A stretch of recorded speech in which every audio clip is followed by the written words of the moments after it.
우리의 인생은 만남의 연속이다 이렇게 말할 수가 있는 것 같아요. 만남은 나를 만드는 하나님의 중요한 방법이라고 이렇게 생각할 수가 있을 겁니다. 내가 부모님을 선택한 것은 아니지만 하나님이 허락하셔서 내게 부모님 주신 것, 부모님과의 만남도 중요한 것이죠. 그런가 하면 태어나서부터 형제들을 만나죠. 요즘은 가정에 자녀들을 하나밖에 안 두는 경우들이 있어서 형제들을 보지 못하는 경우가 있습니다만은, 전에는 형제들이 3, 4명씩 때로는 7, 8명, 10명씩 되는 가족들이 있었어요. 그래서 그 속에서 참 사회생활을 배웠던 경험들이 있죠. 그렇죠? 그런가 하면 또한 친구들과의 만남이 있습니다. 친구 따라 강남 간다고 친구들을 만나는 것 상당히 중요하죠. 건강한 친구들을 만나는 것 중요합니다. 이제 조금 더 자라나면 교사를 만나는 것도 중요하죠. 교사들의 말 한마디는 친구들이나 또 형제들이나 부모님의 말씀보다 더 영향력이 있어서 그들의 인생에 새로운 방향을 설정하게 해주기도 합니다. 그런가 하면은 이제 배필을 만나는 것, 동반자, 한평생을 같이 살아가는 동반자를 만나는 만남도 있습니다. 아주 중요한 만남이 있는데 그것은 바로 주의 종들과의 만남이죠. 생명을 가지고 있는 목자를 만나는 것, 그것은 정말 중요한 것입니다. 이처럼 우리가 산다고 하는 것, 끊임없는 만남의 연속, 만남을 이어간다라고 말할 수가 있는 거요. 삶이 끝났다고 하는 것은 만남이 끝났다고 하는 것을 의미한다고 볼 수가 있습니다. 그래서 우리는 정말 좋은 만남을 위해서 계속 기도해야 될 것입니다. 이번 터치 전도는 그런 면에서 우리의 친구들에게, 우리들의 이웃들에게 있어서 좋은 친구로서의 만남, 영적인 가이드로서의 만남, 멘토로서의 만남이 되어지는 축복의 시간이 되어지기를 주님의 이름으로 축복합니다. 하나님은 사울과 아나니아를 만나게 하셨죠. 그래서 사울의 눈을 뜨게 하셨고요. 그리고 에디오피아 내시는 빌립과의 만남을 통해서 말씀의 눈이 열려지고 세례를 받게 되어졌습니다. 오늘 본문에는 이 고넬료가 베드로를 만나게 하시는 하나님의 일하심, 그 만남들은 우연이 아니라 하나님이 하시더라라고 하는 것을 우리에게 깨닫게 해주시는 사건인 것을 우리가 볼 수가 있습니다. 그렇습니다. 이 세상의 모든 만남 결코 우연이 아닌 하나님의 인도하심이 있다라고 하는 것, 오늘 본문을 통해서 우리가 같이 한번 깊이 묵상을 했으면 좋겠습니다. 자, 복음이 유대를 채우고 그다음에 이제 사마리아로 확장되어져 가고 있는데 아직 공식적으로 이방인의 경계를 넘지 못했습니다. 기껏 해봐야 그 땅에 가 있는 유대인들에게 복음 전하는 정도였지, 바로 거기에 있는 사마리아인들에게 복음을 전한다거나 그것을 넘어서서 로마 사람에게 복음을 전한다는 건 할 수가 없었던 상황이었습니다. 가끔 선교지에 나가 봐도 우리가 그런 모습을 볼 수 있죠. 선교지 그러면 우리는 원주민을 가서 선교하는 걸로 보는데, 가끔은요 현장에 나가 보면 필리핀에 가 있는 우리 교민들 목회를 하는 분들이 있어요. 사실 그것도 이제 선교라고 보기는 합니다만은 실제적으로는 그 단계를 넘어서서 현지인 속에 들어가야 되는 거죠. 이게 안 되어지면 교회가 분란이 일어나요. 오래전 역사입니다만은 한 30여 년 전에 제가 그 신학교를 졸업하던 해 교회에 배려를 해줘서 유럽을 한 40일 동안 전도하고 여행하고 할 수 있는 기간이 있었는데, 그때 가서 느낀 것, 현지인 교회들, 목회자는 선교사로 2사람 3사람이 나가는데 교인은 한정되어져 있는 거예요. 결국은 그들끼리 갈라지는 그런 상황들이 벌어지면서 이게 선교인가 라는 생각을 했던 경우가 있었는데, 바로 그런 부분들이죠. 선교지 그러면 현지인까지 들어가야 되는데 여기 지금 흩어졌는데 불구하고 현지인 속에 들어가지 못하는 이 울타리를 넘어서게 하시는 하나님. 오늘 본문, 우리가 이 본문을 보면서 우리가 생각해야 될 건, 우리가 이제 예수를 믿느라고 전도하는데 그 가족들에게, 내 친척들에게서부터 울타리를 넘어선 타인들을, 전혀 나와 인간관계를 가지지 못했던 사람들, 아니 불신자들과 이렇게 연결하는 그 과정에 하나님께서 경계를 넘어서게 하는 그런 시간이 되어졌으면 좋겠습니다. 고넬료는 어떤 사람이었을까? 베드로가 만나게 되는 고넬료는 1절에 보니까 가이사라의 고넬료라 하는 사람이 있는데 이달리아 부데라 하는 군대의 백부장이라. 그러니까 헤롯 아그리빠 왕 밑에서 로마 군인들로 구성된 가이사라에 주둔한 로마 군대의 백부장이었다는 거죠. 백부장 그러면 약 100명을 군사를 다스리는, 오늘날로 말하면 한 중대장급 되어지는 그러한 지휘관이었어요. 그런데 그는 경건했다라고 말하고 있어요. 2절에 보니까 그는 경건하여 온 집이 하나님을 경외하며 백성을 많이 구제하고 항상 하나님께 기도하는 사람이었다라고 말하고 있습니다. 어떤 면에서 베드로를 만나게 해주시는 하나님의 그 역사를 보면 이 사람이 아직도 성령의 충만함을 모르고 아직도 예수 생명을 모르는 유대인들이 가지고 있는 그 종교적 행위를 하고 있는 종교인이었다라고 하는 이야기를 하고 있는 거죠. 그런데 사환들이 그에 대한 평가를 한번 볼 수가 있습니다. 22절로 가보면 조금 넘어갑니다마는 그들이 대답하되 백부장 고넬료는 의인이요 하나님을 경외하는 사람이라 유대 온 족속이 칭찬하더니 그가 거룩한 천사의 지시를 받아서 당신을 그 집으로 청하여 말을 들으려 하는지라 이렇게 말하고 있습니다. 그는 의인이었다라고 사환들도 말하고 있어요. 그죠? 하나님을 경외하는 사람이었다라고 말하고 있고요. 온 유대 족속의 칭찬을 받는 사람, 인정받는 사람이었다는 거죠. 유대 그 고넬료는 개종을 한 사람 아니었어요. 아직. 또 기독교인이 된 사람들도 아니었어요. 그런데도 불구하고 종교적인 평가를 하고 있는데 그는 의로운 사람이었고 그는 굉장히 하나님을 경외하는 사람이었고 그는 많은 사람들에게 칭찬을 듣는다라고 하는 세상적인 평가를 하고 있는 것을 우리가 볼 수가 있습니다. 종교적 평가를 말할 수 있고요. 그런데 그에게 하나님께서 나타나셨습니다. 다시 4절로 와보면 하루는 제3절 제9시쯤 되어서 환상 중에 하나님의 사자가, 이거 하나님의 천사 이런 말로 쓰죠. 여기 이걸 갖다가 우리가 생각하지 못했던 어떤 천사라는 것은 어떤 형상이었을까를 우리는 생각해 보지 않아도 돼요. 하나님은 우리들 사상 속에 천사의 개념을 심어줬어요. 그런데 그 사람만 그게 천사라는 걸 느끼면 돼요. 하나님. 그래서 그런 방법으로 말씀을 전하죠. 때로는 그 말씀이 주의 종을 통해서 전해줄 수도 있고요. 오늘 같은 날은 방송을 통해서도 그기가 천사의 음성으로 들릴 수도 있고요. 예. 그냥 그가 느꼈을 때 이건 하나님의 음성이야, 하나님의 메시지야 라고 하고 이건 천사를 통해서 내게 주셨구나 라고 받아들이면 바로 그것은 하나님이 기뻐하시는 천사를 사용하는 아름다운 방법인 것을 알 수가 있습니다. 그런데 그도 뭐라고 말합니까? 4절 고넬료가 주목하여 보고 두려워하여 주여 무슨 일이니까? 천사가 이르되 네 기도와 구제가 하나님 앞에 상달되어 기억하신 바 되었다라고 말씀하고 있어요. 이 유대인의 습관을 배웠어요. 그래서 그는 하루에 3번씩 기도하는 사람이었던 것이죠. 아침 9시에도 기도하고 12시에도 기도하고 오후 3시에도 기도하는, 그냥 하루 생활 전체가 기도 속에 묶여있는, 우리 한국교회는 이런 면에서 이 새벽을 깨워서 하루의 시작을 기도하면서 말씀 가운데서 하루를 정리하고 기도하며 하루를 시작하도록 살도록 하신 하나님의 은혜 정말 감사한 일이죠. 그러나 우리 더 많은 시간을 기도할 수 있어야 되는데 그 유대인들처럼 시간마다 때마다, 그죠? 그래서 저는 우리 주일 학생들에게 그렇게 가르쳤다 그랬어요. 하루에 최소한 5번은 기도하자. 그죠?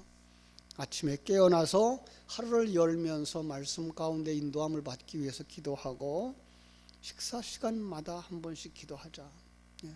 그래서 3번, 그리고 마지막 잠들기 전에 하루를 반성하면서 혹시 오늘 누구에게 미안한 일을 저지르지는 않았는지, 마땅히 사과해야 할 일은 없는지 점검해보고, 그렇다면 전화라도 하고 그리고 일기에 기록하고 마음에 결심하고, 그리고 하나님 앞에 내 생명을 부탁하고 잠들자, 이렇게 부탁을 한다 그랬어요. 이 고넬료는 그런 면에서 정말 그 믿음의 구체적인 행위를 하려고 했던 것 알 수가 있고요. 이미 규칙적으로 기도하는 사람이 된 거예요. 이번에도 이렇게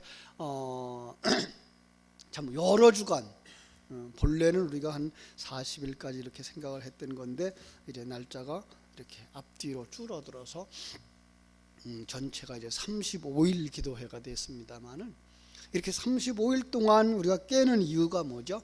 습관을 키워보자는 거죠. 기도하는 습관을 키워보자는 거예요. 그래서 이 새벽을 깨우는 습관, 기도하는 습관 속으로 들어가자. 왜요? 기도할 때만 우리가 영적인 사람으로 바뀌기 때문에 그렇습니다. 기도할 때만 우리가 하나님의 은혜를 깊이 묵상할 수 있기 때문에 그렇습니다. 그래서 우리가 예배할 때, 기도할 때만 우리가 영적인 사람이다라고 말하는 사람까지 있는 것을 보게 되는 거죠. 그죠?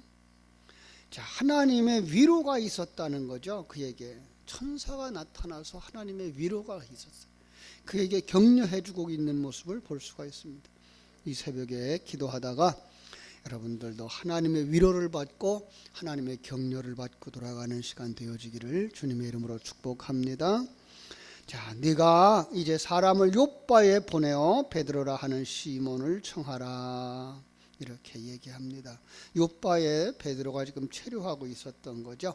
흩어진 제자들에게 격려해주고 또 신앙을 바로 지킬 수 있도록 이제 방문하고 있는데, 하나님은 그 기회를 통해서 지금 그 이방인의 담벼락을 넘고 있는 거예요. 그런데 놀라운 것은 그가 어디에 머물렀죠? 6절에 보니까 무두장이, 이 무두장이라는 말이 그 짐승의 가죽을 펼쳐서 그 가죽으로다가 이제 옷을 만든다든지 가방을 만든다든지 하는, 부대자루를 만든다든지 하는 그런 일을 하는 사람이에요. 사람들이 정말 천한 작업으로 여겼던 것, 그래서 사람들이 잘 접촉하지 않는 사람이었는데 놀랍게 베드로가 그 집에 유숙을 하고 있는 것 볼 수가 있습니다. 자, 7절로 8절에 보니까 마침 말하던 천사가 떠남에 고넬료가 집안 하인 둘과 부하 가운데 경건한 사람 하나를 불러서 이 일을 다 이루고 욥바로 보냅니다.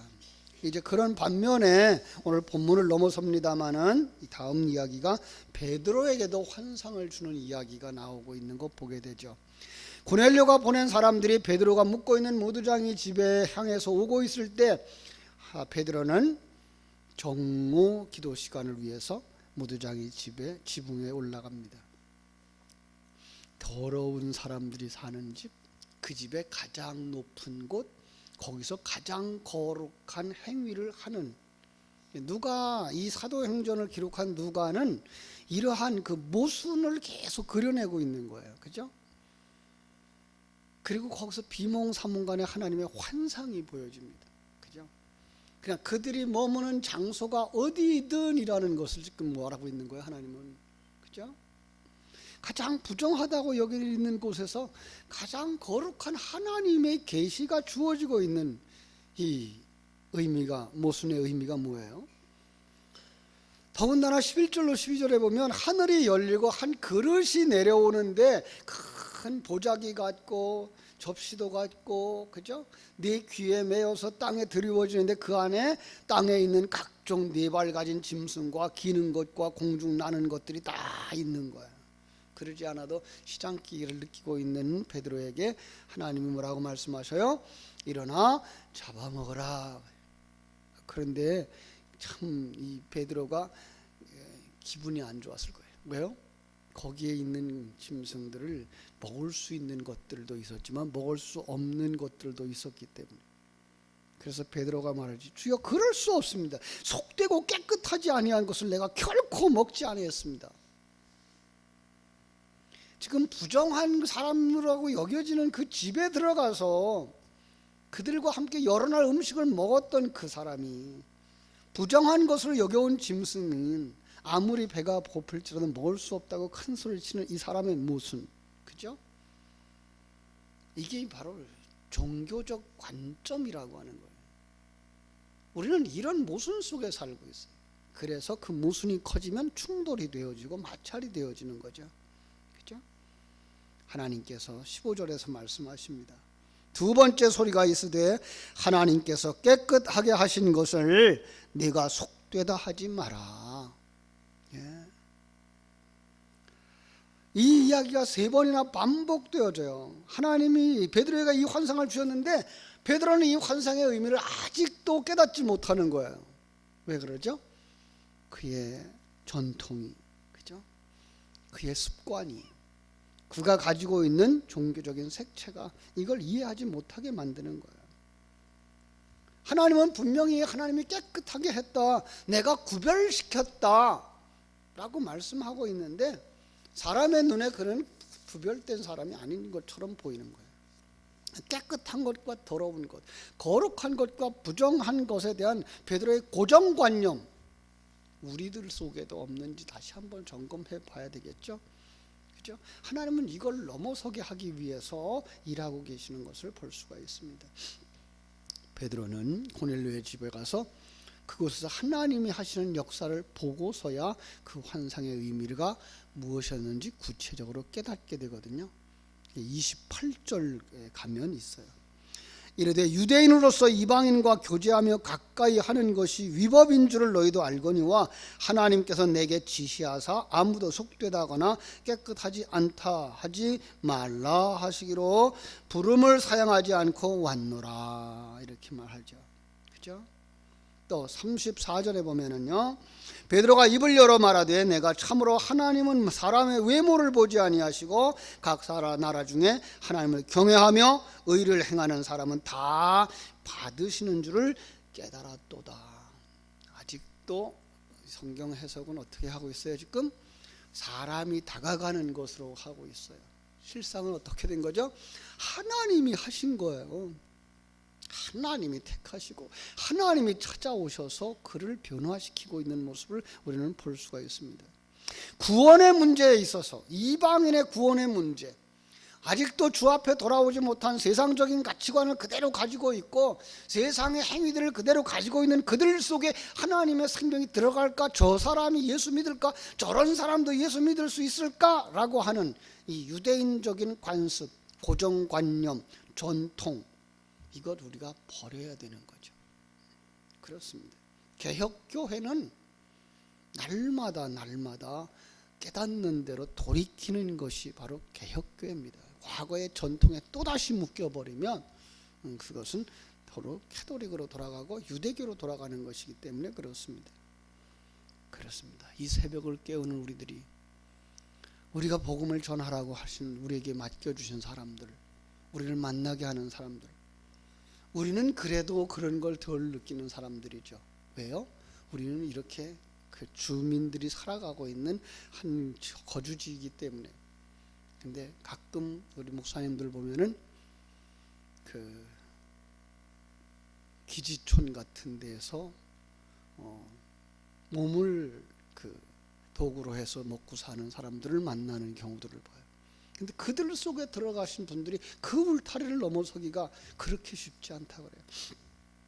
그런데 10년씩 20년씩 그 사역을 하시는 분들은 그 울타리를 넘어서는 거죠.